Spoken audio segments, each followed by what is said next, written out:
ሰላም የተከበራችሁ ኢትዮጵያውያን እንዴት ናችሁ? ማቲያስ ነኝ። የአይፌስ በሚል ተከታታይ የማቀርብላችሁ 118ኛው ቪዲዮ ነው። ዛሬ ፈረንጆቹ ቀን ዲሴምበር 15 ነው።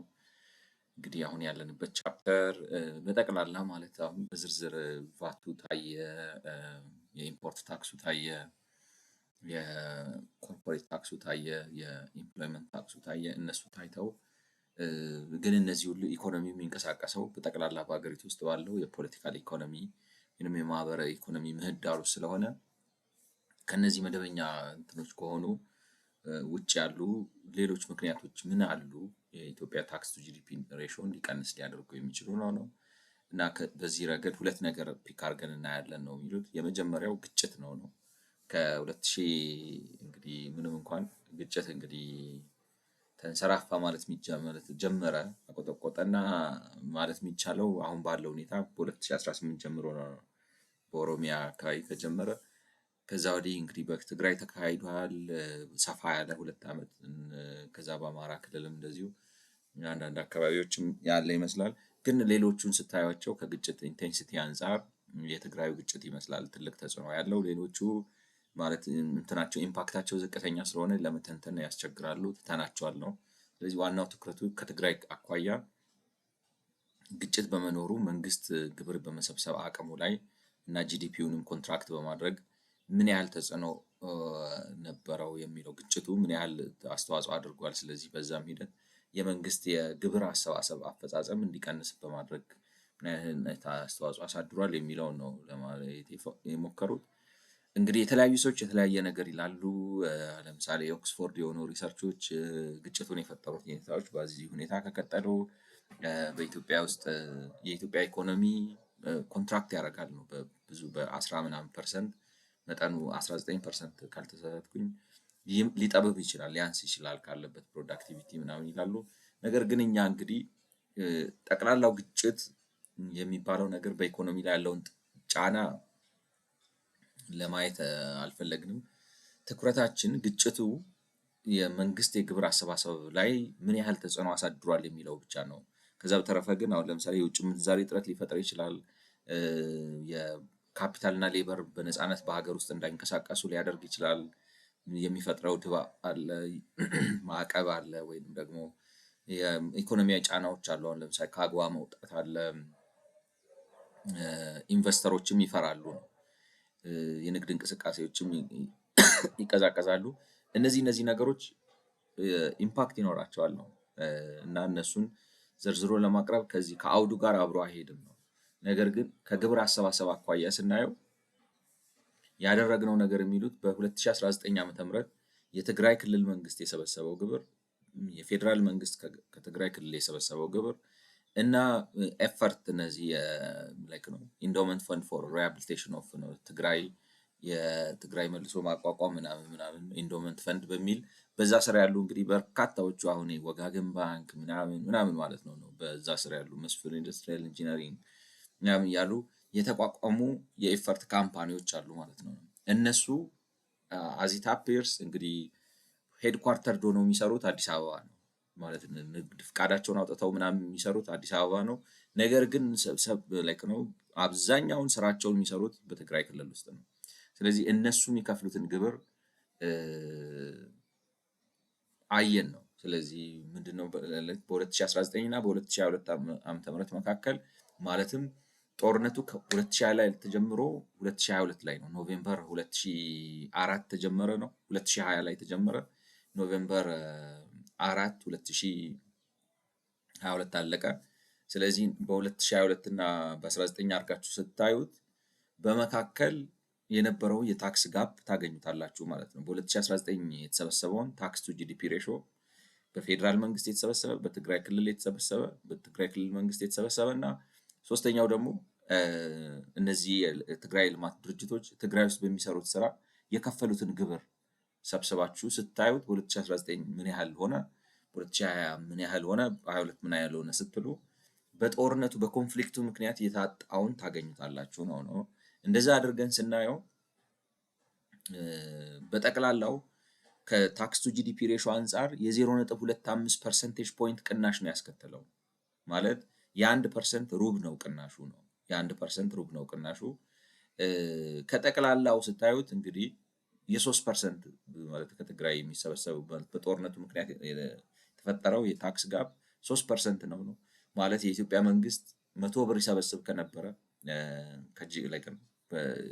በሆነው ዓመት በ2019 በግጭቱ ምክንያት 3 ብር ነው ያጣው ነው።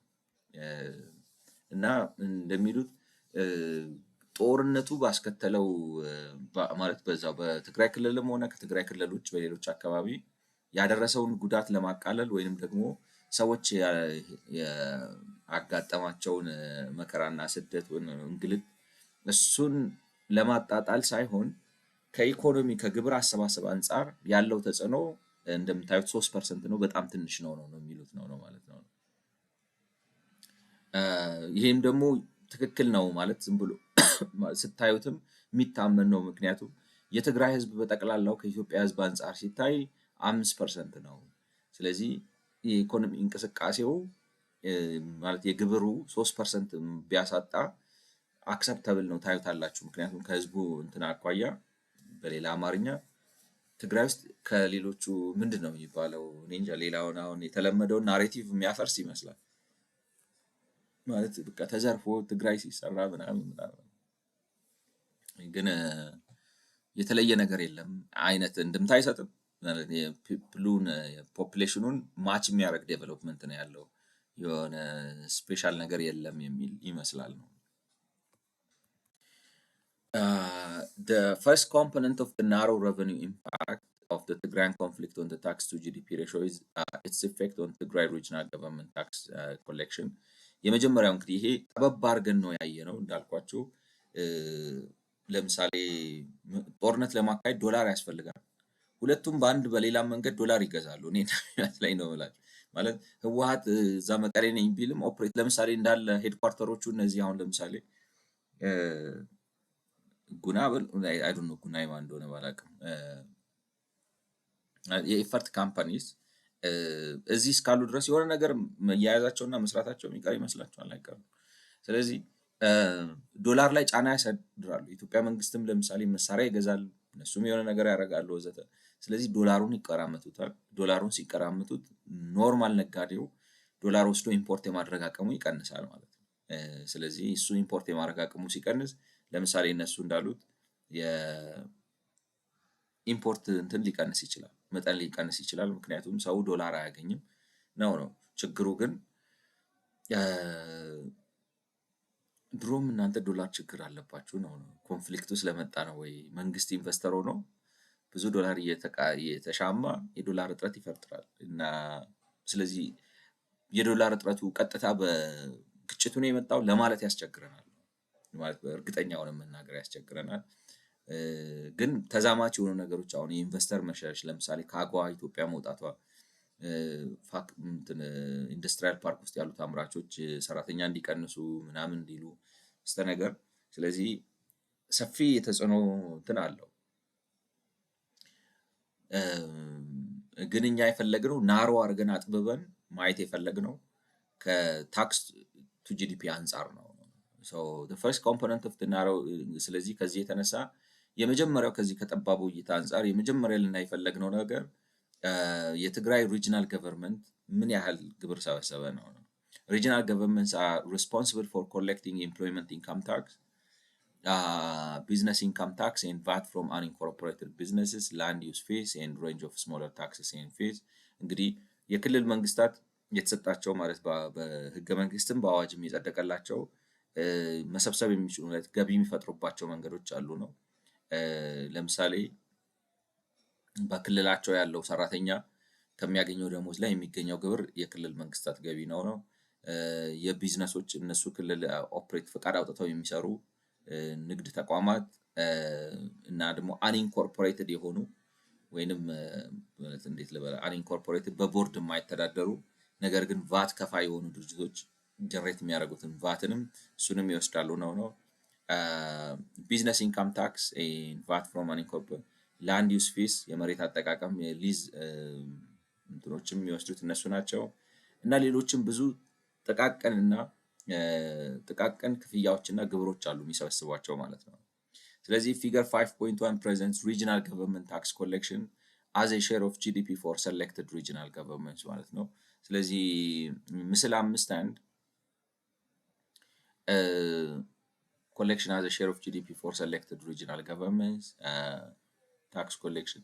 ስለዚህ ከጠቅላላው ጂዲፒው አሁን የክልል መንግስታት ምን ያህል ግብር ይሰበስባሉ የሚለውን ነገር የሚቀጥለው ምስል 5 ያሳያል ነው።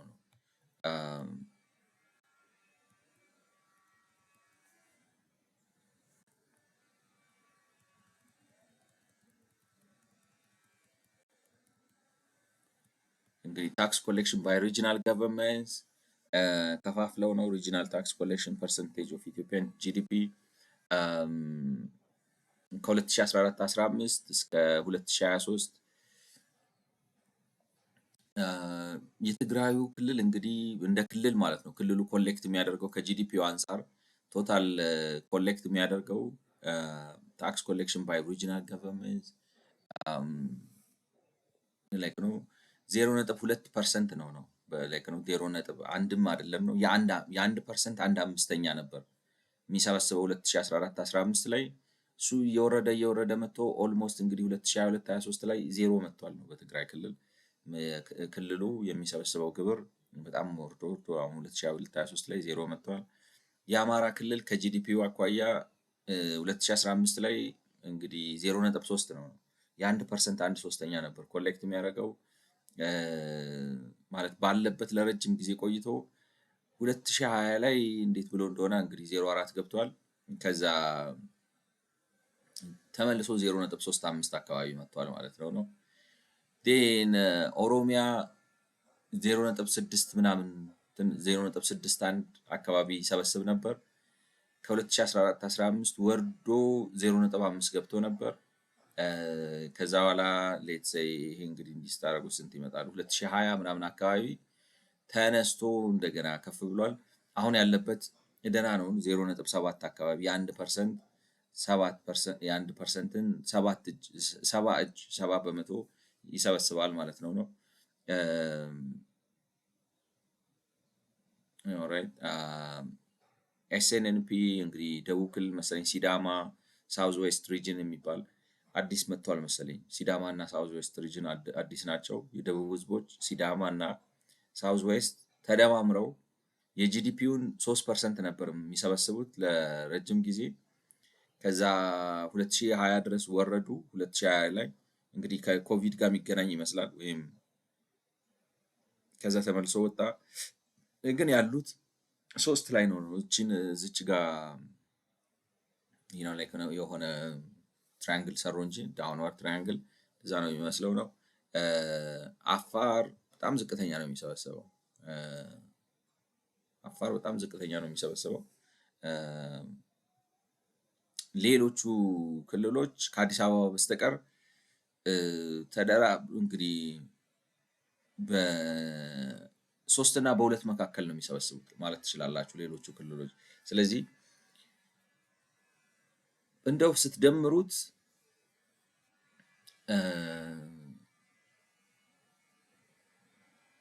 ትግራይ 0.2 ነው አማራ 0.4 ነው ተደምሮ 0.6 ነው የሚመጡት። ኦሮሚያ ላይክ ነው አቨሬጅ ብታወጡለት 0.6 ነው የሚሰበስቡት። ሶስቱ ማለት ትግራይ፣ አማራ፣ ኦሮሚያ ክልሎቹ በክልል ደረጃ የጂዲፒውን 1.2 ነው የሚሰበስቡት። 1.2 በመቶ ይሰበስባሉ ማለት ትችላላችሁ። 3 አፋር በቃ ኦልሞስት 0 በሉት። ይሄኛው 0.2 0.5 እነዚህ በሙሉ ተሰብስበው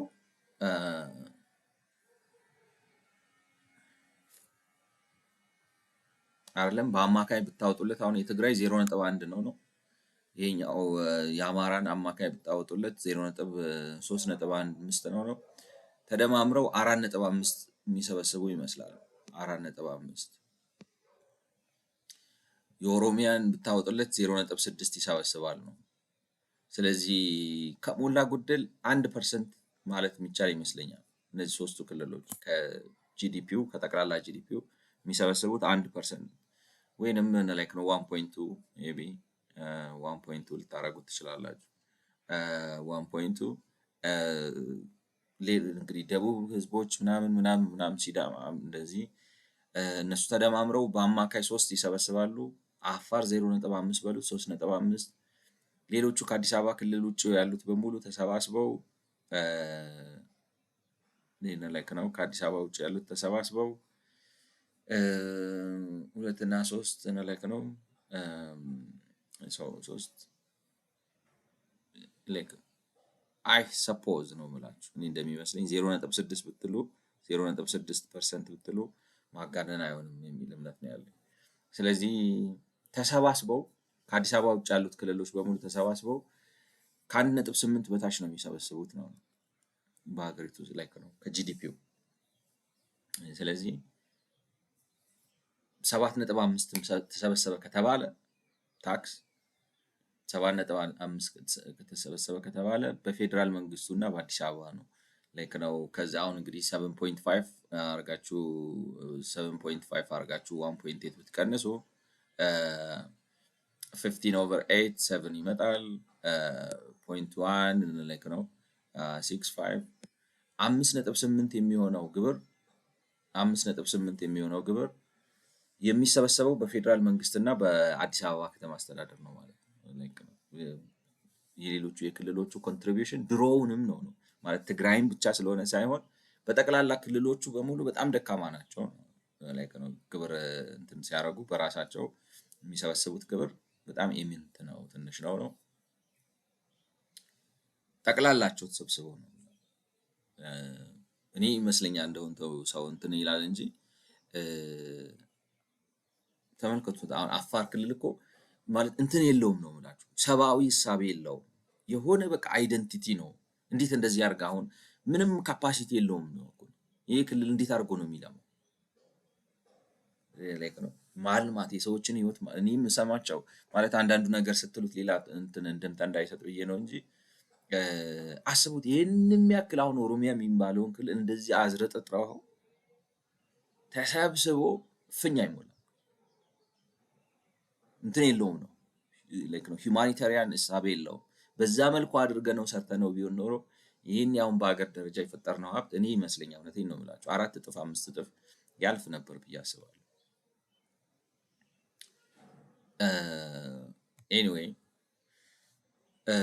እንደዚህ ነው። በጣም ከፍተኛ ላይክ ነው ተሰብስበው 1.8 ምናምን ነው የጂዲፒው የሚሰባሰቡት ጠቅላላቸው ነው የምላቸው ክልል ተብዬዎቹ እና የበጀት እንትኖች ናቸው። ይሄ ቦታምለስ ፒት የለም ትጥላላችሁ ዋጥ አርጎት ነው የሚያጠፋው። ፕሮዳክቲቭ አይደለም።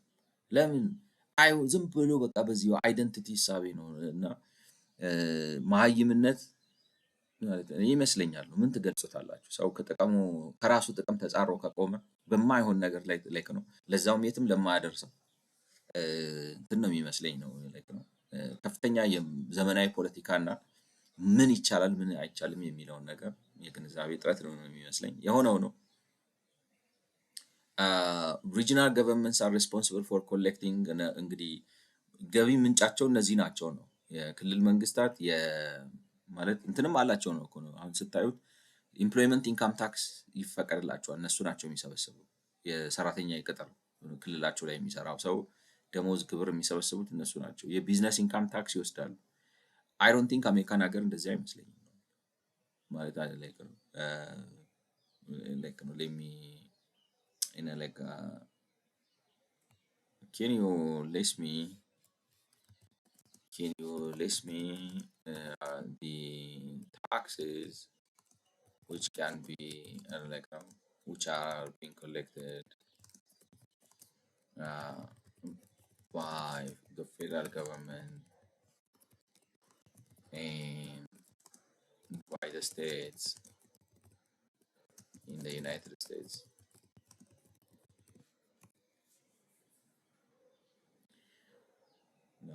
Yes, in the United States tax power is divided blah blah. ለምሳሌ ፔሮል ታክስ ላይክ ነው ኢንዲቪጁዋል ታክስ ፌደራል ገቨርንመንት የሚሰበስባቸው ማለት ነው። ኮርፖሬት ኢንካም ታክስ፣ ኤክሳይዝ ታክስስ፣ ከስተምስ ዲዩቲስ፣ ስቴት ታክስ፣ ጊፍት ታክስ፣ አዘር ፌደራል ስሞል ስቴት ፕሮግሬሲቭ ኢን ሳም ስቴትስ ፍላት ኖ ኢንካም ታክስ። ለምሳሌ Okay. State corporate income tax applied to corporate profit, sales and use taxes. Uh, በአብዛኛው እኔ እስከምረዳው ነው የምላቸው። አሁን በፕሮፐርቲ ምናምን ያገኛሉ፣ ሴልስ ታክስ ያገኛሉ፣ ኤክሳይዝ ታክስ ያገኛሉ። ነገር ግን እንደዚህ አይነት እንትን የላቸውም ነው ልክ ነው። ለነገሩ ቢዝነስ ኢንቫይሮንመንት ምናምን ስላልሆነ ማለት ፌዴራል ታክስ አሁን ኢንካም ታክስ ይሰበስባል ከሁሉም ላይ ነው የምላቸው በአሜሪካን ሀገር እና ፌዴራል ኢንካም ታክስ ስለሚሰበስብ ክልሉ ማለት ፌዴራሉ ሰፈፉን ከወሰደ በኋላ ነው ክልሉ የሚገባው ማለት ታክስ ለመውሰድ። ስለዚህ እንትን ማድረግ አለበት ክልሉን ተወዳዳሪ ለማድረግ የግብር ምንጮቹን መቀያየር አለበት እንጂ ለምሳሌ ኢንካም ታክስ ፌዴራል መንግስቱም ወስዶ እኔም ወስዳለሁ ካለ አይሆንም ነው ማለት። ኢንካም ታክስ አትሰበስቡም ብሎ ባይከለክላቸውም ቀጥታ ነው እላችሁ ባይከለክላቸውም ግን ኦልሬዲ እሱ ቅድሚያ ታክሱን ስለሚወስድ ምን ማለት ነው ሞርት አሁን አንድ ሰራተኛ ላይ 35% ደረሰበት መንግስት ፌዴራል መንግስት ከወሰደበት ክልል ታክስ መጥቶ 35% ለማለት ይከብደዋል። ስለዚህ ይተወዋል ነው የግድ ይተወዋል። ሌሎች ነገሮች በሴልስ ታክስ በፕሮፐርቲ ታክስ በምናምን ነው ክልላቸውን የሚያሰሩት እና ለምንድን ነው ግን እና እነሱ ኢፌክቲቭ ናቸው፣ በጣም ውጤት አለው። እኛ ግን እኔ ይመስለኛል ስላበላሸ ነው ማለት የማምረት ፕሮዳክቲቪቲ ካፓሲቲያችንን እንዴት መሰላችሁ ከትልቅ ሀብት ላይ ትንሽ መውሰድ ብዙ ነው አንዳንዴ ከሌለችው ነገር ላይ ግን የፈለክ በቃ የሀገር ኦቶኖሚ ምናምን ብለህ ተንቦጣርቀህ ሊሰጥህ ይችላል። ምንም አታመጣም ግን ጣሳ ነው ስትሰበስብ የምትውለው እና ሀገራችንን ማሰብ ያለብን እንትን ነው አንዳንዴ ታውቃላችሁ እልክ ቁጣ ያለፈ ኤኒዌይ እንትን አደረኩት አይሰራም ነው ገብቷችሁ። አሁን ለምሳሌ ተናዳችሁ እራት ሳልበላ ይደውልላችኋል ቫይብሬት ነው የሚያደርገው እና እንትን አይደለም። አሁን ለምሳሌ አልበላም ብላችሁ ተናዳችሁ ሲረባችሁ ብትበሉ መሸነፍ ላይክ ሎጂካል ነው፣ ባዮሎጂ ነው፣ ናቹራል ነው። አት ዘ ሴም ታይም ምናምን ማለት ይደውልልሃል ነው። ድንቁርና፣ መሀይምነት፣ ኋላ ቀርነት ላይክ ነው ይደውልልሃል። በታው ነው የሚሻለው። እኔ እንደኔ ነው የምላችሁ። ሶ ምስል 5 presents regional government tax collection as a share of GDP for selected regional government እንግዲህ አሁን ያየነው ነው ይሄን ያሳያል ነው። አዲስ አበባ is not shown as this revenue follows different trends SNNP like ነው አዲስ አበባን አላካተትነውም ነው ግን ከሞላ ጎደል ሀገሪቱን ሸፍነዋል ማለት አሁን ጋምቤላ የለም፣ ቤኒሻንጉል like ነው ኦል አዘርስ ብለውታል actually ማለት ኦል አዘር ጋምቤላ እንግዲህ ያስቡት ቤኒሻንጉል ሶማሌ ክልል ምናምን ማለት እነዚህን ሁሉ አካተው ጠቅላላ የሚሰበስቡት ታክስ ስንት ነው ስትሉ ከጂዲፒው አኳያ 0.3 ነው። 100 ቢሊዮን ነው ኢትዮጵያ ብትሉ እንዳለ ተሰብስበው 300 ሚሊዮን ምናምን ነው የሚሰበስቡት ግብር እና በጣም ጥቂት ነው። ለምን እንትን አይደለንም ነው በቃ ትራይባሊዝም ወተን ፖሊቲ ሆነን እናስብ። እኛ አንድ ኢኮኖሚ ማህበረሰብ ነው፣ አንድ የጋራ የማህበረ ኢኮኖሚ ውቅር ነውና እንዴት ሀብት እንፍጠር፣ እንዴት ካፒታል እንፍጠር፣ እንዴት ልጆቻችንን ጥሩ ትምህርት እናስተምር፣ እንዴት ከተሜነትን እናስፋፋ፣ እንዴት የኑሮ ደረጃችንን ከፍ እናድርግ፣ እንዴት ስራ እንፍጠር፣ እንዴት የህግ የበላይነትን እናስፍን ምናምን አይደለም የሚገዛን ነው የምላችሁ። እና አመራር ክፍተት ያለ ይመስላል። መሪዎቻችን ማለት ያለባቸው አንድ የጋራ ማህበረሰብ እንፍጠር። እልክ ላይክ ነው ሂስቶሪካል ምናምን ቁርሾ ሊኖር ይችላል፣ በልክ ግን ይደውልልሃል ነው ማለት ነው ቫይብሬት አድርጎ እና እንደዛ ብናስበው መልካም ይመስለኛል። The second component of the narrow revenue impact of the Tigrayan conflict on the tax to GDP ratio is its effect on tax collected by the federal government in Tigray. እንግዲህ ከዚች ጠባብ ካልነው እይታ ምክንያቱም ኮንፍሊክቱ በጠቅላላ ያሳደረውን እንትን መገመት ትንሽ ያስቸግራል። ነገር ግን ጠባብ ከሆነው አንፃር በተጨማሪ ልናየው የፈለግነው ምንድነው በትግራይ ያለው ጦርነት የፌዴራል መንግስቱን የታክስ መሰብሰብ አቅም በምን ያህል ቀነሰ የሚለው ነው። The Federal Ministry of Revenue has a number of regional branch offices to collect taxes from incorporated businesses based in regional centers. እንግዲህ የፌዴራል የገቢዎች ሚኒስቴር በየክልሉ ብራንች አለው ነው እንትን ከሆኑት በቦርድ ከሚተዳደሩ ወይም ኢንኮርፖሬትድ ከሆኑ ካምፓኒዎች ግብር የሚሰበስብበት ማለት ነው። ምስል 5 shows collection of VAT, corporate income tax, turnover tax, excise and withholding taxes in selected regional branch offices between 2018-19 and 2021-22 when this data are available። እንግዲህ መረጃውን ማግኘት ሲቻል ፊገር 5.2 የሚያሳየው ምንድነው?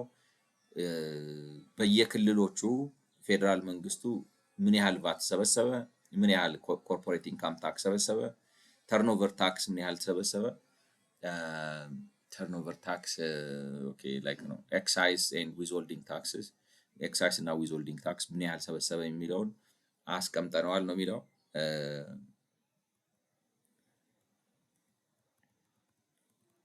እንግዲህ ታክስ ኮሌክሽን ባይ ፌደራል ገቨርንመንትስ ኢን ሪጂናል ብራንች ኦፊሰስ ማለት ነው። ከ2000 ስንት ጀምሮ ነው? 2018 19 እስከ 2022 ማለት ነው። እና የሚገርመው መቀሌ ጨምሯል ነው። ተሳስቼ ነው አይደለም? ሰዎች አይ አይደለም፣ መቀሌ ቀንሷል። ከላይ ነው እንትኑ ያለው አዳማ ባለበት ነው 0.02 ማለት የ1% የ1% 2% እንደማለት ነገር ነው። ካልተሳሳትኩ 0.02 ማለት አይደለም። ይሄን በመቶ ታባዙት ቱ ነው የሚሆነው ማለት ላይክ ነው 0. የ1% 2% ማለት በጣም ኢሚንት ነው የሰበሰበው ከቶታል እንግዲህ as percentage of GDP ነው ኢትዮጵያን GDP። ስለዚህ ከአዳማ ብራንች ከኮርፖሬሽኖቹ ምናምን የሰበሰበው የ1% 2% ነው ማለት 100 ብር 1% 100 ብር ቢሆን 2 ብር ነው የሰበሰበው ማለት 1% 2% ማለት በጣም ጥቂት ነገር። ከባህር ዳር ብራንች ይወጣል ይወርዳል፣ ግን የ1% 6% እና ከፍ ሲል የ1% 8% ነው የሰበሰበው። የድሬዳዋ ብራንች እሱም በጣም ዝቅተኛ ነው። ድሬዳዋ እንግዲህ አይ ዶንት ኖ በሌላ መልኩ ካልሆነ ጥሩ የሚሰበስብ ምናምን የሚባል ነገር ግን የፌዴራል ገቨርንመንቱ ከኢንኮርፖሬትድ ከሆኑት ካምፓኒዎች ያገኘው በድሬዳዋ በጣም ዝቅተኛ ነው። የ1% 2 ነው ተመሳሳይ ነው። ከአዳማ ብራንች ጋር ተመሳሳይ የሆነ ነገር ነው። ሐዋሳ የ1% 2 እና 3 ነው ሐዋሳ። ጅማ ብራንች የለም ነው ዜሮ በቃ የሞተ ነው። ይገርም ነው። ኮምቦልቻ እንደዛው ነው፣ እንዲያውም እየቀነሰ ነው የሚሄደው። እንደዛ ነው። መቀሌ የ1% 2% ነበር የሚሰበሰበው። እንግዲህ ከጦርነቱ ጋር ተያይዞ ወርዷል ማለት ነው። ዜሮ ኦልሞስት ዜሮ ሆኗል ነው። collections from LTO, MTO, Addis Ababa branch or the Northwest small tax payer offices are not shown. LTO, MTO. What is LTO? Local tax offices and municipal tax offices. Like maybe no, local tax offices and municipal tax offices. And not shown as tax collection from this substantially higher. Collection from LTO, MTO, Addis Ababa branch or the Northwest small tax offices are not shown as tax collection from this branch. Mekelle is the only Ministry of Revenue branch in the Tigray region data. The collections from LTO, MTO. እና ደግሞ is substantially higher ሲሆን ታሳየዋለህ ወይስ ትደብቀዋለህ? አይ ዶንት ኖ። ከነዚህ ኖርዝ ዌስት አዲስ አበባ branch or the Northwest small taxpayer offices are not shown as tax collection from this branches are substantially higher. ማለት አሁን ደቡብ ምዕራብ የሚባለው ታክስ ፔየር ኦፊሱ በጣም ከፍተኛ ነው። ኤልቲኦ ኤምቲኦ ሌላ ነገር እንዳይሆን ኤልቲኦ ኤምቲኦ ይሄ ስንት ነው? ፔጅ 160 ነው። ፔጅ 160 ብለን እስኪ አክሮኒም ላይ መፍቻ ብለው አስቀምጡና ኤልቲኦ ኤምቲኦ ማለት ምን ማለት ነው ብለው if they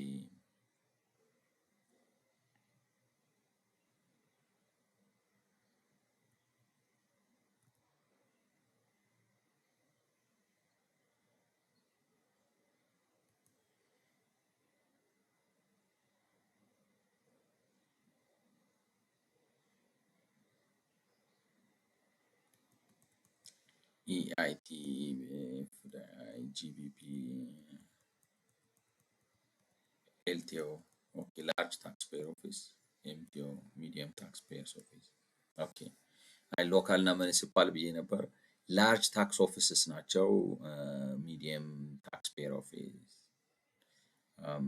ኦኬ ላርጅ ታክስፔየርስ ኦፊስ like what are they like large taxpayer office, medium taxpayer office. um, okay ማለት ሳውዝ ኖርዝ ዌስት ስሞል ኖርዝ ዌስት ኦር ኖርዝ ዌስት ስሞል ታክስ ፔር ኦፊስስ ናቸው። ምንድን ናቸው ነው ማለት ላርጅ ታክስ ኦፊስ የሚባሉ አሉ፣ ሚዲየም ታክስ ኦፊስ የሚባሉ አሉ። የአዲስ አበባ ቅርንጫፎች አሉ። ኖርዝ ዌስት ደግሞ ደቡብ አይደለም። እኔ ቅድም ከሳውዝ ዌስት ጋር እንትን አድርጌው ነው። ኖርዝ ዌስት ሰሜን ምዕራብ ነው። የት ነው ሆኖ መተማ ስሞል ታክስ ፔየርስ ኦፊስ ይሄ ላይክ እስቲ ቻት ጂፒቲ የማያውቀው ነገር የለም። ሰምተሃል ወይ እንደዚህ አይነት ነገር ብለን እንጠይቀው። like an IFS report on tax collection by the federal government in Ethiopian regions. Put the following like IFS report showing like a graph on IFS report on tax collection by the federal government in Ethiopian regions. Put the following note for the graph. And like I was wondering, alright, I was wondering if what these like large tax offices, medium tax offices, and more importantly,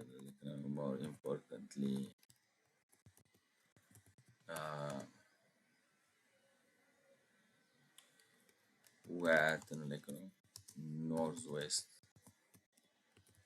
branch mean, like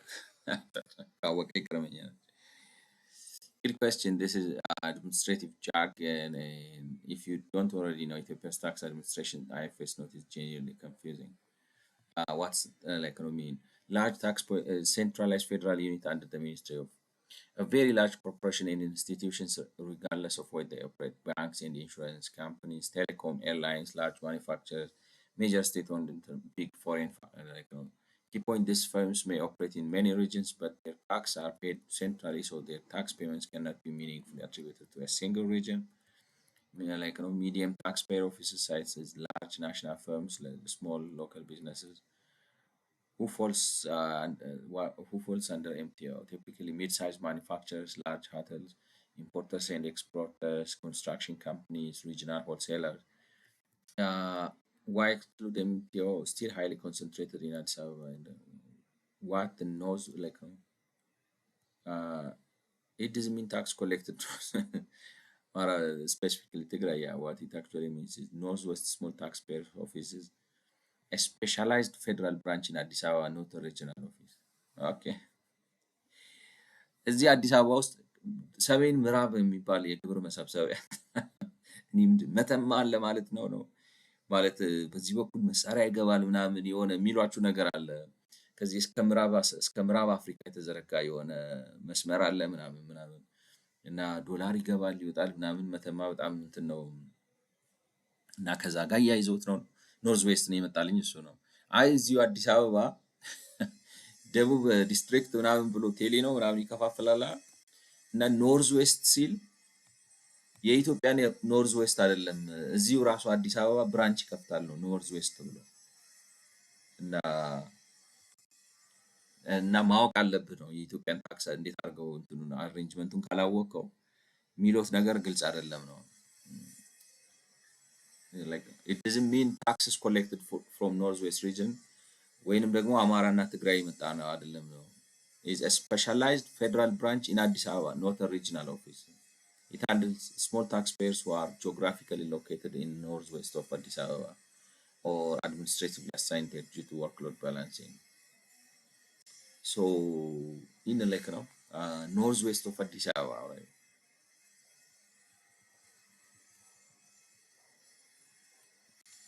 In like ነው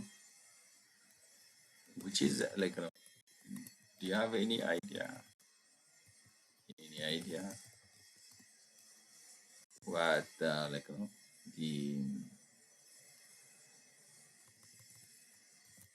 which subsidies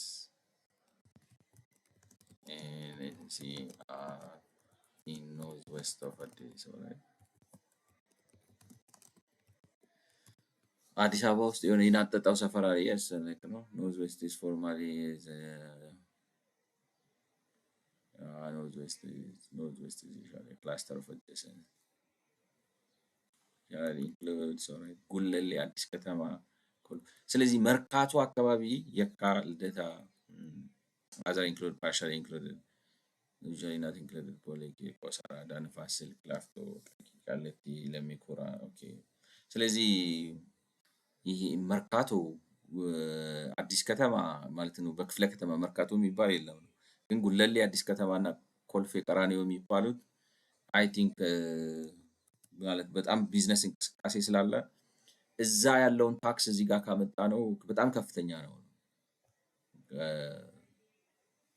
ስለዚህ ስፔሻል ኦፊስ ለነሱ ተብሎ የተቋቋመው እንግዲህ በጣም ትራንዛክሽን ስላላቸው እና ብዙ ስለሚያመጡ ነው ማለት ነው። ኖርዝ ዌስት የት ነው እንግዲህ ኮልፌ ቀራኒዮ ጉለሌ እና አዲስ ከተማ ነው። like ኮልፌ ቀራኒዮ ጉለሌ እና አዲስ ከተማ እነሱ የሚያመነጩት ታክስ ላርጅ ላርጅ ታክስ ኦፊስስ ሚዲየም ታክስ ኦፊስስ እና የአዲስ አበባ ብራንቾች የሚያመነጩት ታክስ በጣም ከፍተኛ ስለሆነ እዚህ ጋር ካስገባ ነው ያዛባዋል ብለን አላስገባነውም ነው የሚለው ማለት ፉትኖቱ ብዙ ኢንፎርሜሽን ይሰጣል እስካሁን ለእኔ ነው ብለን አስገራሚ ነው የሆነብኝ። So figure 5.2 is this one, all right, okay. Shows collection of VAT, CIT, turnover tax, excess and withholding tax in selected regional branch office. So the tax collection by the Federal Ministry of Revenue, Mekelle branch office fell from 0.02 of the total Ethiopian GDP to like ቅድም እንዳየነው ማለት ነው የማለት 0.02 የ1% 2% ነበር ፌደራል መንግስቱ ከትግራይ የሚሰበስበው እሱም ቢሆን በጦርነቱ ምክንያት like ነው ዜሮ ደርሷል። Tax collection in other branches were stable or increasing except in Kombolcha tax office in Amara region where tax collection was plausibly also affected by the Tigray conflict. ስለዚህ በሌሎቹ አካባቢዎች የፌደራል መንግስቱ የሚሰበስባቸው ታክሶች ባሉበት ነው የቀጠሉት ወይም ምናልባትም ጨምረው ሊሆን ይችላል ከኮምቦልቻ እንትኑ በስተቀር ማለት ነው በጦርነቱ አፌክትድ ሆኖ ከዛ የሚሰበሰበው ቀንሶ ሊሆን ይችላል ነው እና እንደምታ ላይክ ነው ሞር ኦር ሌስ ኮምቦልቻ ብራንች እዚህ ጋር ቀንሷል ነው ጅማ ብራንች ባለበት ነው እንዲያውም ሐዋሳ ጨምሯል ባህር ዳር እንዲህ ይላል ድሬዳዋ ብራንች ጨምሯል ነገርየው እንትናቸው በጣም ጥቂት ቢሆንም ሉዝ ያደረገው የለም ነው ኮምቦልቻ ብራንች ቀንሷል ኮምቦልቻ እና ትግራይ ናቸው ነው የቀነሱት እንግዲህ አማውንቱንም እንደምታያቸው አሁን የኮምቦልቻ ከ0.1% 1% በጣም ጥቂት ነገር ነው የሚሰበሰበው የነበረው ቀነሰው በጣም ጥቂት ነው ስለዚህ እንትን አላለም ነው ምንድነው የሚባለው የፌደራል መንግስቱ ያጣው በጣም ጥቂት ነገር ነው በትግራይ ኮንፍሊክት ምክንያት ያጣው በጣም ጥቂት ነው ምክንያቱም የትግራዩ ብቻ ነው አፌክትድ የሆነው እሱም ደግሞ ትንሽ ነው የ1% 2% ነው ኮምቦልቻ ቀንሷል ከግጭቱ ጋር ተያያዘ እሱም በጣም ጥቂት ነው እሱ ደግሞ ከ1% ወደ የ1% 1% ራሱ አካባቢ ነው So the third component of the narrow revenue impact of the Tigrayan conflict on the tax to GDP ratio is its effect to tax paid by companies based outside Tigray with high exposure to ትግራይ። እንግዲህ ሶስተኛው ማለት መጀመሪያ የትግራይ ክልል መንግስት የሚሰበስበው ታየ፣ ከዛ የፌዴራል መንግስት የሚሰበስበው ታየ። በሶስተኛነት ሃይ ኤክስፖዠር ቱ ትግራይ ያላቸው ነገር ግን ሌላ ቦታ ሎኬትድ የሆኑ ላይክ ነው በትግራይን ኮንፍሊክቱ ኢምፓክትድ ሊሆኑ የሚችሉ ተቋማት የከፈሉትን ግብር ማየት ነው። ታክስ ፔድ ባይ ካምፓኒስ ታክስ ፔድ ባይ ካምፓኒስ ቤዝድ አውትሳይድ ትግራይ ማለት ነው። ከትግራይ ውጭ ያሉ ማለት ነው ነው። We proxy the tax paid by such companies using tax paid by the companies in a endowment fund for a portfolio, a group of state-owned enterprises primarily registered for tax in Addis but with significant operation in Tigray. ስለዚህ ፕሮክሲ ያደረግን ማለት እንግዲህ አቀራረብን ለማለት ነው የሚመስለኝ። እነዚህን ሰብስበን ማለት በአብዛኛው እንትናቸው ሄድኳርተራቸው ያለው አዲስ አበባ ነው። ኦፕሬት የሚያደርጉት ግን ትግራይ ነው ሰፊ ስራ የሚሰሩት። ስለዚህ የእነሱን ታክስ የሚከፍሉት አዲስ አበባ ነው። ስለዚህ የእነሱን ታክስ ማየት ነው ምን ያህል ከፈሉ ብሎ VAT and corporate income tax paid by effort firms listed in Van Hane and Gabriel Mikael that are observable in the tax microdata and registered for tax outside like which declined to close to zero. ስለዚህ እነዚህ ተቋማት like paid effort VAT and corporate income tax ቫታቸውና የኮርፖሬት ኢንካም ታክስ በእነዚህ የተከፈለው ማለት ነው። firms listed in are observable in the tax microdata and registered for tax outside መቀሌ was ማለት የሚሰሩት ያው እዛ ነው ታክስ የሚከፍሉት አዲስ አበባ ቢሆንም ማለት ነው። እና የጂዲፒውን 0.06 ነው የ1.6% ይከፍላሉ ግብ ክፍያቸው የነበረው የታክስ መጠናቸው የጂዲፒውን የ1.6% እንግዲህ ያን ያክል ይከፍላሉ ነው። እና ከጦርነቱ በኋላ ዜሮ ነው የሆነው ምክንያቱም በትግራይ የነበራቸው እንቅስቃሴ በሙሉ ተቋርጦ ነበር ማለት ነው ኮምፕሊትሊ። እና ኤክስክሉሲቭሊ ኦፕሬት የሚያደርጉት የሚሰሩት እዛ ነው ማለት ይቻላል ማለት ነው። ሌላ ቦታ ላይ ኦፕሬሽን ቢኖራቸው ይሄ ነው ላይክ ነው። አይ ዶንት ኖ ግን አሁን ለምሳሌ ወጋገን ባንክን ብትወስዱት ኢትስ ፓርት ኦፍ ኢፈርት ነው ላይክ ነው ይመስለኛል አይደለም።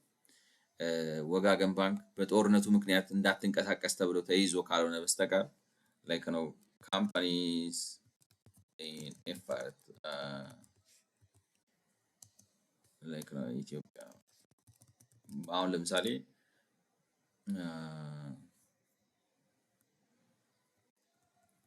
ወደ 18 ናቸው ነው ላይክ ነው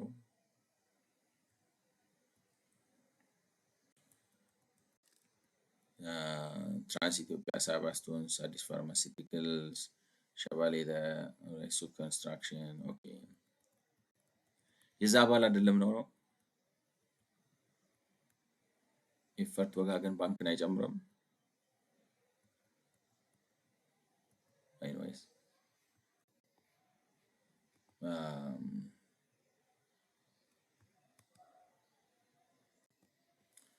ስለዚህ እነዚህ ናቸው አሁን ወደ የተዘረዘሩት ወደ 18 የሚሆኑ ካምፓኒዎች ናቸው ነው። እነዚህ 18 ካምፓኒዎች የሚከፍሉት ግብር ቀንሷል። ግን ቶታሊ ይከፍሉ የነበሩት 0.06% ነው which in my calculation is 6% of 1% of the GDP ስለዚህ ዝቅተኛ ነው ግን እሱ ዜሮ ሆነዋል ነው በኮንፍሊክቱ ምክንያት። there are likely many other companies outside effort portfolio that were exposed to the Tigray conflict.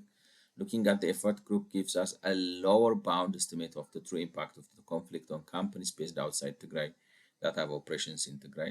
ስለዚህ ምንም በማወላዳ መልኩ ከኢፈርት ውጭ የሆኑ መገኛቸው ሄድኳርተር የሚሆኑት ንግድ ፍቃዳቸው ያለው ሌላ ቦታ ግን ትግራይ ውስጥ ገብተው የሚሰሩ ብዙ ካምፓኒዎች ስላሉ የኢፈርቱ የሚሰጠን ምንድነው ሎወር ባውንድ ነው ቢያንስ ይሄን ያህል ታጥቷል ነው እንጂ ቢበዛ አይደለም። ቢያንስ ይሄን ያህል ታጥቷል ነው። ዲስካሽን and the effect of tax to GDP ratio ስለዚህ እንትኑ ጦርነቱ በታክስ ቱ ጂዲፒ ሬሾ ላይ የነበረው እንትን ምንድነው የሚለው መደምደሚያ ሲያስቀምጡ in this section we have estimated the narrow impact of the recent conflict in Tigray on the tax to GDP ratio which we define as the impact of like the Tigray conflict through its effect on tax collected by the Tigrayan regional government in the federal government in Tigray and tax paid by the companies based outside Tigray with high exposure to Tigray ስለዚህ እንግዲህ በዚህ ሴክሽን ውስጥ ለማድረግ የፈለግነው ናሮ ኢምፓክቱን ነው ጠባብ የሆነውን ተጽዕኖውን ነው። በቅርቡ በትግራይ የነበረው ግጭት ታክስ ቱ ጂዲፒ ሬሾ ላይ በኢትዮጵያ ታክስ ቱ ጂዲፒ ሬሾ ላይ ምን ያህል ተጽዕኖ ነበረው? ያን ስንል ምን ማለታችን ነው? በትግራይ ክልል መንግስት የተሰበሰበው ታክስ ምን ያህል ነበር? በፌዴራል መንግስቱ የተሰበሰበው ታክስ ምን ያህል ነበር? እና ለትግራይ ደግሞ በጣም ኤክስፖዝድ የሆኑት ሌላ ቦታ ፈቃድ አውጥተው ግን ኦፕሬት የሚያደርጉት እና የሚንቀሳቀሱት ትግራይ ውስጥ የሆኑ ድርጅቶች የከፈሉት ግብር ምን ያህል ነው ብለን estimate አድርገናል ነው። our best estimate of the narrow impact is 0.25 percentage points ስለዚህ እንግዲህ እኛ ጥሩ ብለን የምንለው ግምት ተጽዕኖው 0.25 ነው percentage point ስለዚህ ለምሳሌ የኢትዮጵያ ጂዲፒ ታክስ ቱ ጂዲፒ 7.5 ከሆነ በትግራይ ኮንፍሊክት ምክንያት የፌዴራል መንግስቱም ሆነ የክልል መንግስቱ ያጡት የታክስ መጠን ከጂዲፒው አኳያ 0.25 ነው። ስለዚህ ሆኖ 7.25 ይሆናል ነበር ማለት ነው ከ7.5 This impact is in line with the region's small population relative to the rest of Ethiopia ይሄ ደግሞ ተቀባይነት ያለው ነው ላይክ ነው you can agree ምክንያቱም ክልሉ ከኢትዮጵያ ህዝብ አንፃር ያለው የህዝብ ብዛት ቁጥር ጥቂት ስለሆነ ኢኮኖሚውም ተመጣጣኝ ነው። ስለዚህ ላይክ ነው ይሄን ስቴት ማድረጉ ለኔ ትርጉም ይሰጣኝ ዲባንክ ያደርጋል ነው ማለት ትግራይ አጓጉል እየለማች ሌላው አካባቢ የቀነጨረ ነው ወዘተ ምናምን የሚለው አባባል መሰረተ ቢስ ያደርገዋል።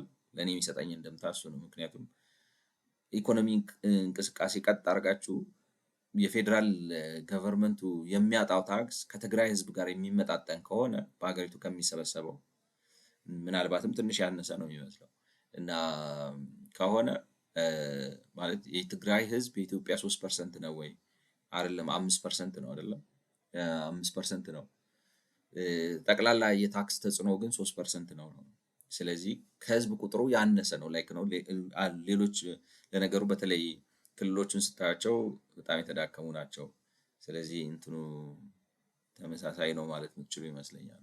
However, conflict including conflict in other regions prior and during the Tigray conflict has clearly had a wider economic impact ሆኖም ግን በአገሪቱ ውስጥ ያለው የግጭት ድባብ ነው የሚሉት እንግዲህ የግጭት ድባብ ከትግራይ ጦርነትን በፊት ከትግራይ ግጭትን በፊት እንበላ ከትግራይ ግጭትን በፊት በትግራይ ግጭትን ወቅት ከትግራይ ግጭትን በኋላ የቀጠሉ ስላሉ እንትና ላይክ ነው ሌላ ምን ላይክ ነው ጥላ ማጥላታቸው ደመና ላይክ ነው ማጨለማቸው አይቀርም ነው። It's likely to have affected GDP and thus the denominator of the tax to GDP ratio ስለዚህ እነዚህ ደግሞ አሉታዊ የሆኑ ተጽዕኖዎች ጂዲፒውን አፌክት አድርገውታል። ስለዚህ ጂዲፒውን አፌክት ካደረጉት ታክስ ቱ ጂዲፒ ሬሾውን አፌክት አድርገውታል ማለት ነው። It may also have contributed to the structural factors that have affected the tax to GDP ratio such as falling imports and public investment ሌሎች ስትራክቸራል ፋክተሮችን ማስከትለው ሊሆን ይችላል ነው እና ምንድነው ብዬ ሳስብ ነበር አይ ቲንክ እንግዲህ ባጭሩ መለሱት። ለምሳሌ የኢምፖርት መቀነስ መንግስት ማለት መቼም የጦር መሳሪያ በኢምፖርት ስራ አካቶ ምናምን አይለውም ነው ዝም ብሎ ነው የሚያስገባው እና ያማረጉ ብቻ ሳይሆን ዶላሩን እዛ ላይ ስለሚያውለው በአብዛኛው ለሌላው ኦፕሬሽን ዶላር የማጠር ነገር ሊኖር ይችላል እና ፐብሊክ ኢንቨስትመንትም መንቀሳቀስ መንግስት በጦርነት ላይ ሲጠመድ ልማት ላይ ለማዋል አይችልም እና እነዚህ ነገሮች አፌክት አድርገው ሊሆን ይችላል ነው። ስለዚህ እንግዲህ ከጠቅላላ ከምህዳር አኳያ ስታዩት ያለው አሰስመንት ግጭት ነው አንዱ እንግዲህ ቀጥሎ የምናየው እንትን ነው ግጭት ቀጥሎ ጂዲፒው ተጋኗል ነው። ከግጭት አኳያ ሲታይ አው ግጭት አለ ግን ማለት በአገሪቱ የኢኮኖሚ ኮንሰንትሬሽኑ በጣም አዲስ አበባና አካባቢ ምናምን ስለሆነ ኢምንት ነው በትግራይ የተካሄደው ማለት የሰዎች ማለት የተደረሰውን ሰብአዊና ማለት የቁስ ምናምን ጉዳት ለማንቋሸሽ ወይንም ዝቅ ዝቅ ለማድረግ ሳይሆን ዝቅተኛ ነው ከታክስ ቱ ጂዲፒ ሬሾ አኳያ ሲታይ ሪስፖንስብል በጣም ዝቅተኛ ነው እና በቁጥርም ሲቀመጥ 0.25 ፐርሰንቴጅ ፖይንት ነው። ያም ማለት የኢትዮጵያ ታክስ ቱ ጂዲፒ ሬሾ 7.5 የሆነ ቢሆን ኖሮ ማለት ነው በዛች 2 ዓመት የታጣችው የታክስ ቱ ጂዲፒ ሬሾ 0.25 ነች። ስለዚህ ታክስ ቱ ጂዲፒ ሬሾ 7.5 ከነበረ በግጭቱ ምክንያት 7.25 ነው የሚሆነው እና ማለት ደግሞም ይሄዳል። የትግራይ ህዝብ ትንሽ ስለሆነ ኢኮኖሚክ ኢምፓክቱ ኮረስፖንዲንግሊ ማለት ከውስጣዊ አቅሙ ጋር ከዛ ጋር የተያያዘ ነው። ይሄን ይመስላል። ስለሰማችሁኝ አመሰግናለሁ። በሚቀጥለው በ117 በ116ኛ 19ኛው ቪዲዮ እንገናኝ። መልካም ጊዜ